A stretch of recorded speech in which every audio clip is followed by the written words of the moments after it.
The rhetoric, as you can see, is very tense. Washington accuses Russia of an invasion. Russia says the forces that it has in Ukraine are part of Russia's Black Sea Fleet and are allowed to be there under existing contracts. Well, to discuss this, I'm joined by Eric Draitser, with a geopolitical analyst with StopImperialism.com. Thank you, Eric. Thank you for coming. Thank you. The referendum is coming up. The U.S. is worried about the drills that Russia is conducting on its territory. Let me play a clip from Secretary Kerry. Neither we nor the international community will recognize the results of this referendum. And we also remain deeply concerned about the large deployments of Russian forces in Crimea and along the eastern border with Russia. Everyone is now thinking about life after the referendum on Sunday. We're going to wake up on Monday and see what?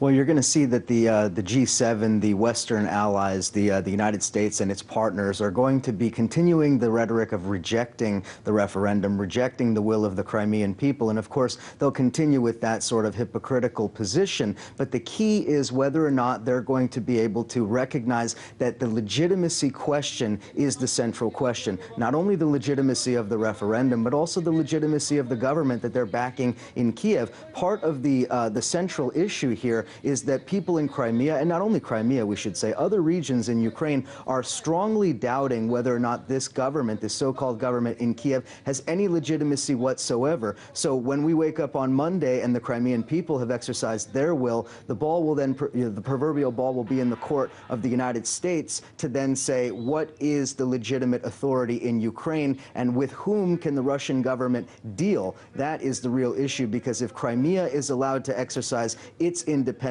I think it's pretty clear from the poll numbers and from public opinion more generally which way this is headed.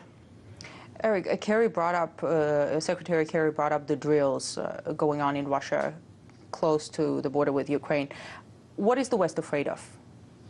Well, they're mainly afraid of the world realizing that the narrative that's been spun in the Western corporate media, the narrative of Russia as the aggressor, will then fall apart. The notion that Russia is aggressively acting in Crimea without ever having fired a shot, having rigidly adhered to the protocols of the treaty and the relevant internationally recognized treaties, this is now flying in the face of the constant rhetoric that we've heard from all media outlets about Putin being some kind of a tyrannical aggressor. Now, as the Crimean people are allowed to exercise their own self-determination, this question of aggression also becomes central. And so I think that the rhetoric you hear from Secretary Kerry and from others about the military drills, this is for propagandistic purposes. That is to cement the narrative that Russia is aggressively acting in Crimea rather than Russia protecting its own strategic interests and cultural interests and allowing the people of Crimea to determine their own future.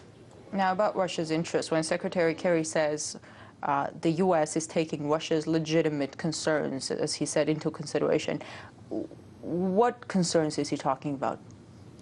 Well, in theory, he's talking about Russia's military concerns, the base in Sevastopol, the Black Sea Fleet, Russia's economic concerns in terms of the gas delivery infrastructure, in terms of Russian investment, in terms of the Ukrainian export market. All of these things are the legitimate interests of Russia. But when he says it, he's being disingenuous, because rather than taking these concerns into account, Washington has done everything in their power to undermine precisely those interests that Russia has. This is part of the geopolitical agenda, part of the NATO expansion agenda. It is to undermine Russia's interests, undermine Russia's ability not only to defend itself, but to defend its interests and to defend its own people and its allies. That is the agenda, and it has been really since 1991. So you don't think it's about Ukraine, it's about Russia? Do you think it's about Russia, not so much about Ukraine?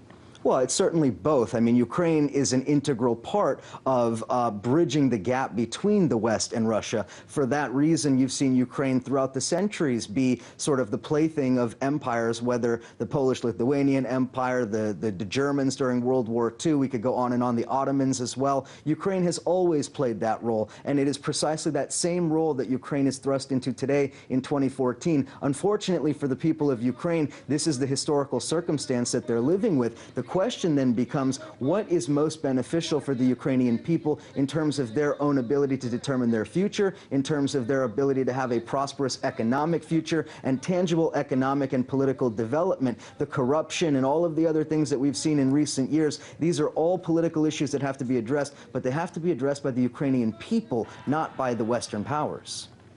Eric, I wonder what you would say about this, from where it all started, with essentially what was an ultimatum from the EU for Ukraine. You're either with us or with Russia. Why did the West, why did the EU at that time reject the offer to have some kind of a tripartite agreement where Ukraine could have ties both with the EU and keep the ties with Russia? Because it was a political and geopolitical power play by the EU and by the United States as well. They understood full well that the Yanukovych government, for a lot of very pragmatic reasons and ideological reasons as well, was not going to be able to accept the association agreement as it was presented to them. And we should remember also, the association agreement was a 1,000-page document, or more in fact, and within that document was buried a lot of specifications and a lot of fine print. It was not simply an economic agreement, it was also a military cooperation agreement. The Russians understood this, the Yanukovych government understood this, and quite frankly, there's a very real historical precedent, not only with Kosovo, but also with Georgia, with former Soviet republics or former Soviet allies who then become part of the NATO sphere of influence. To drag the former Russian allies into the NATO sphere of influence has been the agenda all along, and the association agreement, I would call it essentially a blackmail agreement. It was forcing them to choose the West or Russia rather than to choose what was in their own best interest, which, as you mentioned, was a tripartite solution where you could have economic dealings and economic cooperation, mutually beneficial economic cooperation, I would add, between Russia and Ukraine and between Europe and Ukraine. But that wasn't on the table because it didn't serve the geopolitical interests of the U.S. and NATO.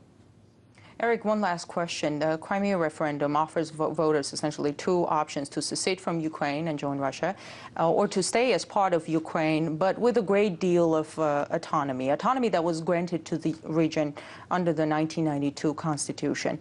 Why do you think the status quo is not an option? And why? Well, what is the status quo there? Well, the status quo, it depends on how we're interpreting the status quo. If we mean Crimea as being subject to an illegitimate government in Kiev, that status quo is certainly unacceptable. Not only did the Crimea and some of the other regions in the east and the south have no say in what happened on Maidan, had no say in the seizure of power in Kiev, so from their perspective, to a large degree, they see that government as illegitimate. So that status quo, that is to say, being under the authority of the so-called government in Kiev, is unacceptable. Now, there are two distinctly different alternatives, though. Something along the lines of a regional autonomy within a federalized system. This is a very real possibility. Or moving completely away from Ukraine and moving more to the historical antecedent that they have with Russia and the relationship with Russia, also very much on the table. Certainly, the question really, I think, is up to the people of Crimea, but also up to the United States, because remember, it is the United States, being the dominant global power that it is, that with its words, with its diplomacy, can confer legitimacy on whatever solution ends up happening in Crimea. That is going to be the interesting thing to watch from here on out. How does the U.S. respond to the will of the people in Crimea? I think they already made it clear how they will respond to it. They will not recognize. So they say now, but the question becomes, as circumstances change and as the world realizes the reality in Crimea, then we'll see. Eric Draitser, thank you very much. Geopolitical analyst at StopImperialism.com.